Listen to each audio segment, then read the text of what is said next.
Former Speaker of the House Newt Gingrich is our guest, one of the finest conservative thinkers in the country. He really understands President Trump. His new book, Trump and the American Future, Solving the Problems of Our Time. Mr. Speaker, welcome back to Newsmax. Good to see you again. How are you? I'm doing great, and it's good to see you.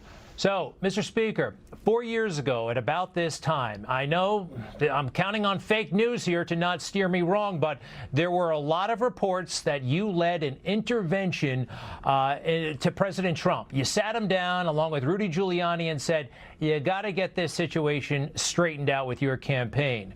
And as the fake news tells it, that meeting actually worked. Do you see a similar situation right now? I keep seeing these headlines that the campaign is out of control. I take those with a big grain of salt, but someone close to the administration told me he needs another intervention right now. Is that true?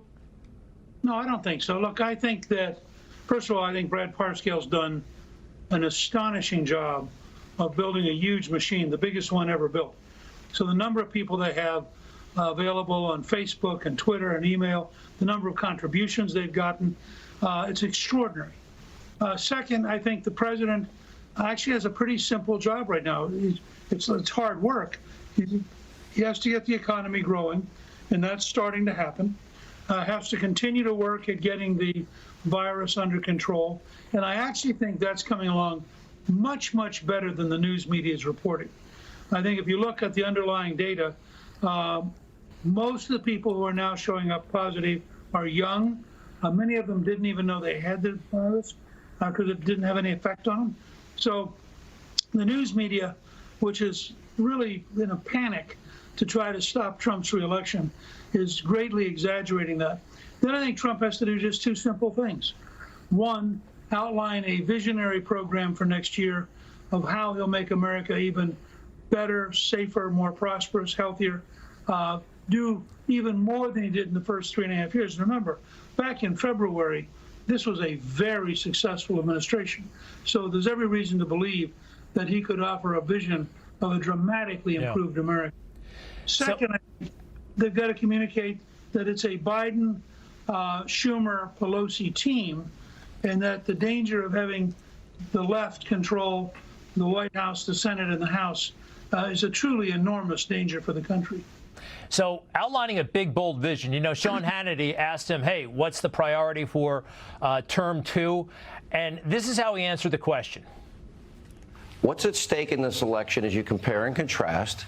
And what are your top priority items for a second term? I never did this before. I never slept over in Washington. I was in Washington, I think, 17 times. All of a sudden, I'm president of the United States. Now I know everybody. And I have great people in the administration. You make some mistakes, like, you know, an idiot like Bolton, all he wanted to do is drop bombs on everybody. You don't have to drop bombs on everybody. You don't have to kill people. You know, the fake news jumped all over him for that response, like he doesn't have a vision. I thought it was kind of remarkable, admitting that he kind of came into Washington, you know, babe in the woods a little bit, and he now knows the place, and he can execute what he talked about even more effectively in the second term. That's how I read it. How about you? No, I thought it was a lost opportunity. I think what Sean was giving a chance to do is say, look, elect me, and here are the 5 or 6 really big, really positive things we'll do, and you're going to love them. And I think that it would be greatly to his advantage to have a package of 5 or 6 really big things that we can say with a straight face. We will be more prosperous, we'll be healthier, we'll be safer. Here's how I'm going to do it. And then contrast that vision with the Biden, Pelosi, Schumer vision. And I think at that point he wins decisively. So you know the system cold down there. The New York Times story about Russians putting cash bounties on that just be a clever way to get back at him. I don't think he saw that. If he did, he would have done something about it. Your take, please, Mr. Speaker. Well, my guess would be that if it was mentioned to him at all, it was mentioned as there are rumors that, and we're trying to check it out. But the White House has been very clear, and the last 2 directors of Central Intelligence have been very clear that they had not validated that enough to go to the president with it. Remember, the New York Times has been consistently wrong about Donald Trump all the way through. So is the Washington Post. It is a disgrace. They ought to give back the Pulitzer Prizes they won for their totally false reporting on Russian collusion, which turned out not to exist. I don't believe anything those two papers print at the present time, because they are frankly cesspools of hating Trump. You saw with the Times, they printed one article by a conservative senator, and the radicals in the newsroom forced them to fire the editor. Now, why would you believe a news? I describe them nowadays as the propaganda media, because they're no longer a news media. They wasted so much of our time. They really did. 2 years. It was crazy. So Justice Roberts, Chief Justice Roberts, you know about the ruling. A lot of conservatives are disappointed again in Justice Roberts. This was an opportunity for the pro-lifers. It has not worked out. What do you sense? I mean, is this guy trying to make a point? Is he acting out of good conscience? But, you know, a lot of folks are pulling their hair out right now. Look, ever since his extraordinarily convoluted ruling on Obamacare, I have assumed that Roberts is a totally unreliable opportunist. I have no idea what his reasoning is. I have no idea why he votes the way he does. But I would say he's the most disappointing nominee in 20 years since Souter, in terms of just being performing so different than people thought he would. And it's truly a great disappointment.